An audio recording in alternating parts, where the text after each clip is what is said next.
মই Kritartha Hazarika আৰু এইটোৱে হ'ল মোৰ প্ৰথমটো মিনি ব্লগ।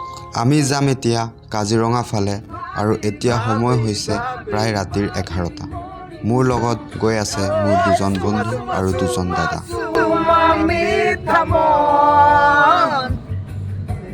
বুজা বুজা বুজা বুজা মোৰ মন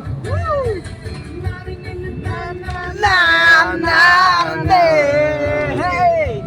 না না না না না।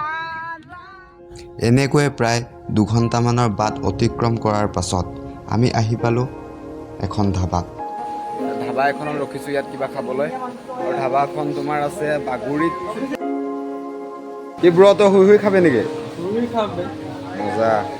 বাগুৰিৰ এই ধাবাখনতেই ৰুটি চিকেন খাই কাজিৰঙাৰ এই সৰু লুংলুঙীয়া বাটটোৰে আমি আকৌ গান গাই গাই আগবাঢ়ি গ'লোঁ।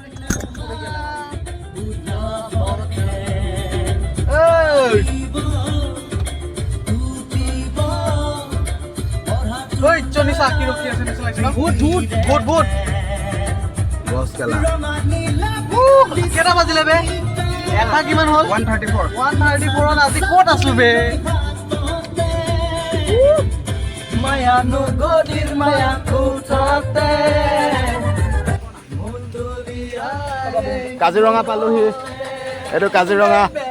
ও বেবে ধামে দুনিয়া মোৰ দেখা কিছু বেবি আৰু নাচো তালতে তাল নাচি যোৱা ও বেবে ধামে দুনিয়া মোৰ দেখা। ঐ বাগ বাগ দে ভালকে। এনেকৈ গোটেই ৰাতি ট্ৰেভেল কৰাৰ পাছত আমি আহি পাই চিলনীজান জাম নামৰ এটা ঠাইত ৰাতিপুৱা মুখ চুখ ধুলোঁ, উঠিলোঁ, চাহ খালোঁ আৰু চাহ খাই চিধা আমি ঘৰলৈ আগবাঢ়ি আহিলোঁ।